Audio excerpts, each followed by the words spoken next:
న్యాయం కోసం చందమామ కథ. ఒక ఊళ్ళో శంకరయ్య అనే ధనవంతుడు ఉండేవాడు. ఆయన వడ్డీ వ్యాపారం చేసేవాడు. ఆయన పెద్ద వడ్డీలు కోరేవాడు కాడు. బంగారు నగలు తాకట్టు పెట్టేవారికే అప్పులిచ్చి అవి తీర్చడానికి గడువు పెట్టేవాడు. గడువు తీరే లోపల బాకీ తీర్చిన వాళ్ల తాకట్టు వస్తువులన్నీ ఆయన భార్య ఒంటి మీద బంగారు తొడుగులాగా శాశ్వతంగా ఉండిపోయేవి. ఆ ఊళ్ళోనే ఉండే ఒక సంసారి అవసరంగా డబ్బు కావలసి రత్నాల హారం తాకట్టు పెట్టి శంకరయ్య వద్ద 2000 అప్పు తీసుకున్నాడు.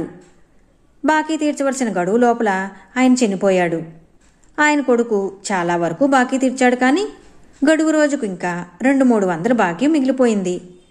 గడువు దాటినాక మిగిలిన డబ్బు తెచ్చి ఆ యువకుడు హారం ఇయ్యమని శంకరయ్యని అడిగాడు. గడువు దాటింది, హారం ఇవ్వను అనేశాడు శంకరయ్య. 2000 చేసే హారం పోతున్నందుకు ఆ యువకుడికి కడుపు మండిపోయింది. అతను గ్రామాధికారితో మొరపెట్టుకుంటే, నేను మాత్రం ఏం చేయగలను? మీ తండ్రి రాసిన పత్రం ఉన్నదాయే. శంకరయ్య ఇంటికి కన్నం వేయటం మినహాగా నీకు ఆ హారం రాదు అన్నాడు గ్రామాధికారి. మాట వరుసకు గ్రామాధికారి అన్న మాటలు యువకుడి బుర్రలో పనిచేయసాగాయి. ఆ హారం దొంగలించాలని అతనికి బుద్ధి పుట్టింది. అవకాశం కోసం అతను పని పెట్టుకుని ఆ ఇంటి చుట్టుపక్కల తారట్లాడేవాడు. ఒకరోజు ఉదయం శంకరయ్య బాకీలు వసూలు చేసుకురావటానికి బస్తీకి బయలుదేరుతుండగా ఆయన భార్య తలవాకిలి దగ్గరికి వచ్చి, చూడండి, రత్నాల హారంలో ఒక రాయి వదులుగా ఉంది, దాన్ని బిగించాలండి అన్నది. బస్తీకి పోతున్నాను కదా, అక్కడ కంసాలి వీరయ్యకి చెప్పి రాయి బిగించడానికి పంపిస్తానులే అంటూ శంకరయ్య వెళ్ళిపోయాడు. ఈ సంభాషణ ఆ యువకుడి చెవిన పడింది. అతను ఇంటికి వెళ్ళి తన మిత్రుణ్ణి ఒకడిని పిలిచి వాడికి చెప్పవలసింది చెప్పి 2 గంటల అనంతరం శంకరయ్య ఇంటికి పంపాడు.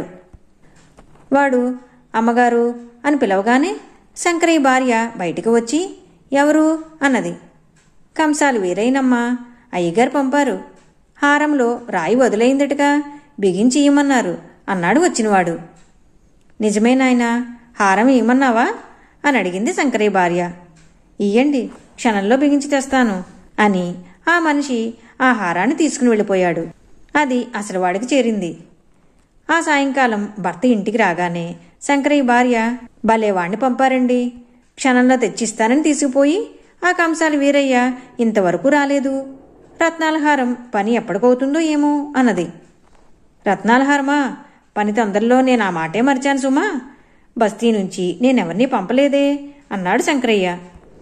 భార్యాభర్తలిద్దరికీ మిన్ను విరిగి మీద పడ్డట్టయింది. ఎవడో దొంగ వెధవ తమ సంభాషణ విని తెలివిగా రత్నాల హారం కాచేసిపోయాడు. శంకరయ్య అప్పటికప్పుడే గ్రామాధికారి వద్దకు వెళ్ళి దొంగతనం గురించి చెప్పి, అయ్యా, దండోరా వేయించండి, ఆ రత్నాల హారం తిరిగిచ్చిన వారికి గాని ఇప్పించిన వారికి గాని 400 బహుమానం ఇస్తాను అన్నాడు. ఏమండి శంకరయ్య గారు, బాకీలో 200 దిగబడిందని ఆ హారాన్ని సొంతం చేసుకున్నారు కదా, దాన్ని తెచ్చి ఇచ్చిన వాడికి 400 ఇస్తానని చాటింపు వేస్తే నలుగురు మిమ్మల్ని గురించి ఏమనుకుంటారో కాస్త ఆలోచించండి. నన్ను అడిగితే మీరు గుట్టు చప్పుడు కాకుండా ఊరుకోవటం మంచిది. మీ బాకీ దాదాపు అంతా మీకు ముట్టనే ముట్టింది. హారం పోతే ఏడవలసిన వాడు అసలువాడు అన్నాడు గ్రామాధికారి. శంకరయ్య సిగ్గుపడి ఇంటికి తిరిగి వచ్చాడు.